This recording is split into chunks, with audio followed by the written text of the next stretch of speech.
Assalamualaikum warahmatullahi wabarakatuh. Ako muli si Legendary. Be inspired ang maghahatid sa inyo ng katotohanan tungkol sa Islam at ang mga kwento nito. Huwag ninyong kalimutan mag-follow, like at share para lagi kayong updated sa mga aral at katuruan. Sa video nating ito, tatalakayin natin ang isang napakalalim na paksa, ang tunay na kasaysayan ng Pasko. Marami sa atin, Muslim at hindi Muslim, ang lumaki na ang Pasko ay tungkol sa kapanganakan ni Jesus. Sumakanya nawa ang kapayapaan, pero saan nga ba nagsimula ang Pasko? Talaga bang ipinag-utos ito ng Diyos? Nanggaling ba ito sa mga propeta? O isa ba itong tradisyong hindi kailanman itinuro ni Jesus? Sumakanya nawa ang kapayapaan? Halina't samahan ninyo ako. Buksan natin ang kasaysayan at ilahad ang katotohanan, ang tunay na kasaysayan ng Pasko.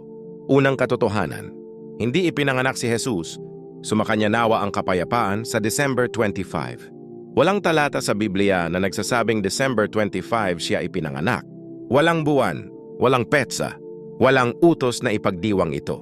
Sa Gospel of Luke chapter 2 verse 8, nabanggit na ang mga pastol ay nasa labas ng bukid ng gabing ipanganak si Jesus. Sa Israel, malamig at maulan ang December, hindi lumalabas ang mga pastol sa bukid.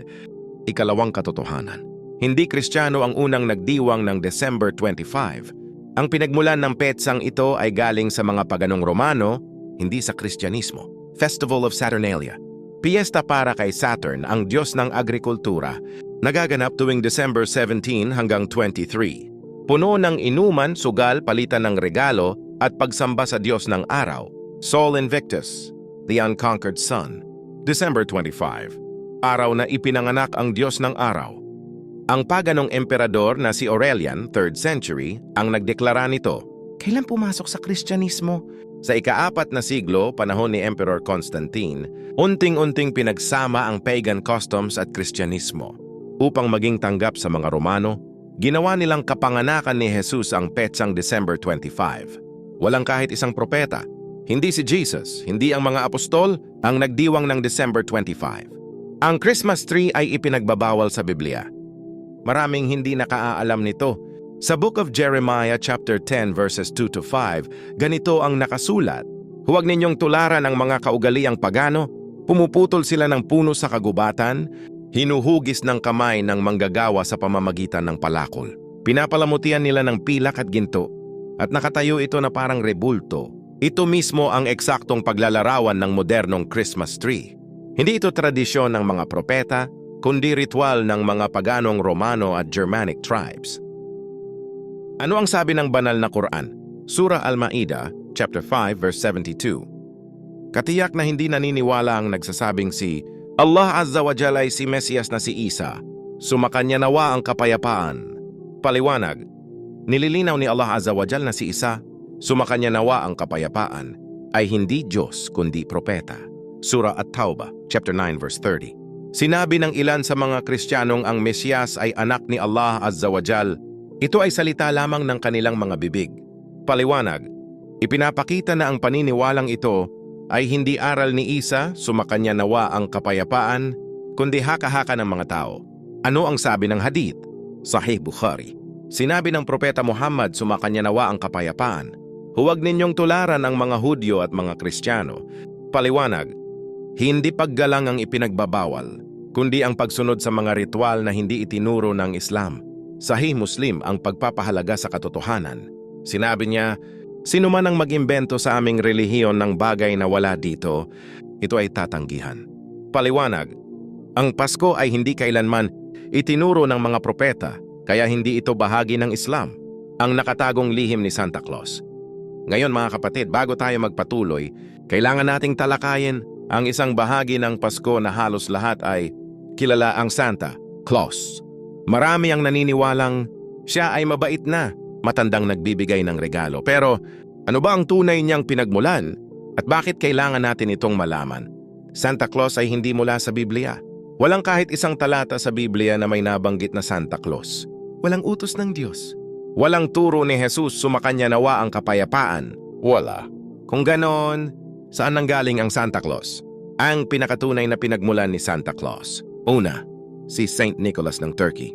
Marami ang nagsasabi na nagmula siya sa isang obispo sa Turkey na tinawag na Saint Nicholas. Ngunit ang Santa Claus ngayon ay halos walang kaugnayan sa tunay na Nicolas. Ang modernong Santa ay produkto ng mythology at hindi ng relihiyon. Dalawa, ang pangalan Santa Claus. Ang salitang Santa Claus ay galing sa Dutch na Sinterklaas, na hango naman sa Roman Catholic saint na si Nicholas. Ngunit pinagsama ito sa paganong tradisyon ng mga Nordic. Tatlo, ang pulang damit at itsura. Maraming hindi nakakaalam. Ang pulang kasuotan, malaking tiyan at nakangiting matanda, inimbento ng Coca-Cola noong 1930s para sa kanilang Christmas advertisement. Marketing, hindi relihiyon. Komersyo, hindi aral. Ang mas malalim na pinagmulan, pagan god Odin. Ito ang hindi alam ng karamihan. Sa sinaunang Norse mythology, may isang Diyos na tinatawag na Odin. Matanda, may mahabang puting balbas, nakasuot ng balabal, lumilipad sa himpapawid tuwing taglamig, nagbibigay ng regalo o sumpa sa mga bata. Ang mga Germanic tribes, noong Winter Festival, ay naghahanda ng pagkain at sapatos para kay Odin para bigyan sila ng swerte. Nang sumama ang Europa sa Kristyanismo, pinaghalo nila ang Odin tradition at Saint Nicholas, kaya nabuo ang modernong Santa Claus. Ibig sabihin, ang Santa Claus ay hindi aral ng Diyos, kundi aral ng mga paganong naniniwala sa mga Diyos-Diyosan. Bakit ito delikado sa pananampalataya? Mga kapatid, bakit mahalagang malaman ito? Dahil itinuturo sa mga bata na may malaking matanda sa langit na nagbibigay ng biyaya, na dapat sumamba at maghintay sa kanya tuwing gabi ng Pasko, na kaya niyang pumasok sa bawat bahay, makita ang mabuti at masama at magbigay ng gantimpala. Ito ay katangian ng Diyos, pero ibinibigay sa isang katang-isip na nilalang na may ugat sa paganismo. Ang ganitong paniniwala ay malinaw na sumasalungat sa Surah Al-Ikhlas, chapter 112, verses 1 to 4. Sabihin mo, siya si Allah Azza wa Jal, ang nag-iisa. Siya ang sinasandalan ng lahat. Hindi siya nagkaanak at hindi siya ipinanganak, at walang anumang katulad niya. Paliwanag, ang Santa Claus ay hindi katotohanan, hindi propeta, hindi banal na sugo. Isa siyang alamat na nagmula sa mga paganong paniniwala na tumataliwas sa katuruan na si Allah Azza wa Jal lamang ang nagbibigay ng biyaya. Apaw na ebidensya na pagan origin. Ang North Pole. Concept ay hango sa Norse belief na tirahan ng mga Diyos sa hilaga. Ang reindeer ay simbolo ng pagan Arctic mythology.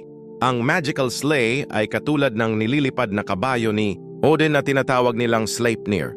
Ang naughty or nice list ay katulad ng paniniwala sa Diyos na nagbabantay ng gawain ng tao. Wala rito ang aral ni Jesus, sumakanya nawa ang kapayapaan. Wala rito ang aral ng Biblia. Wala rito ang aral ng mga propeta. Konklusyon sa Santa Claus. Kaya mga kapatid, ang Santa Claus ay hindi aral ng Diyos, hindi aral ni Jesus, sumakanya nawa ang kapayapaan, hindi aral ng mga propeta, hindi galing sa Biblia, at lalong hindi galing sa Quran.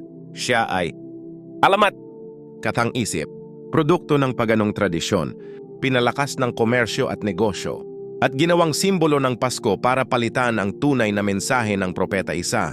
Sumakanya nawa ang kapayapaan. Pananaw ng Islam tungkol dito. Sa Islam, hindi natin ipinagdiriwang ang Pasko. Hindi natin tinuturuan ang mga bata ng Santa Claus. Hindi natin ginagaya ang ritual ng ibang relihiyon.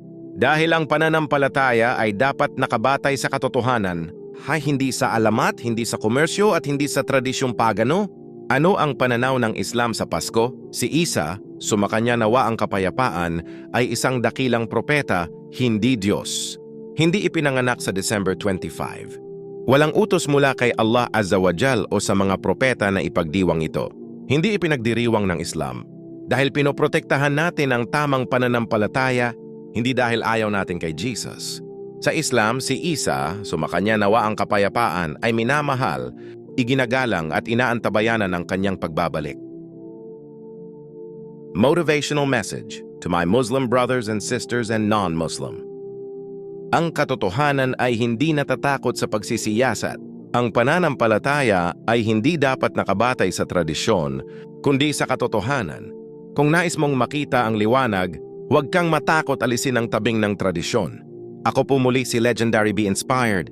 Sana sa araw na ito ay nabigyan ko kayo ng kaalaman tungkol sa tunay na pinagmulan ng Pasko. Ang layunin natin ay hindi mang-insulto, kundi magbigay linaw at magpaliwanag sa paraang magaan at makatarungan. Huwag ninyong kalimutan mag-follow, like at share para sa iba pang mga kaalaman tungkol sa Islam at kasaysayan. Naway gabayan tayo ni Allah Azza wa Jal sa katotohanan at ilayo sa kamalian. Assalamu alaikum wa rahmatullahi wa barakatuh.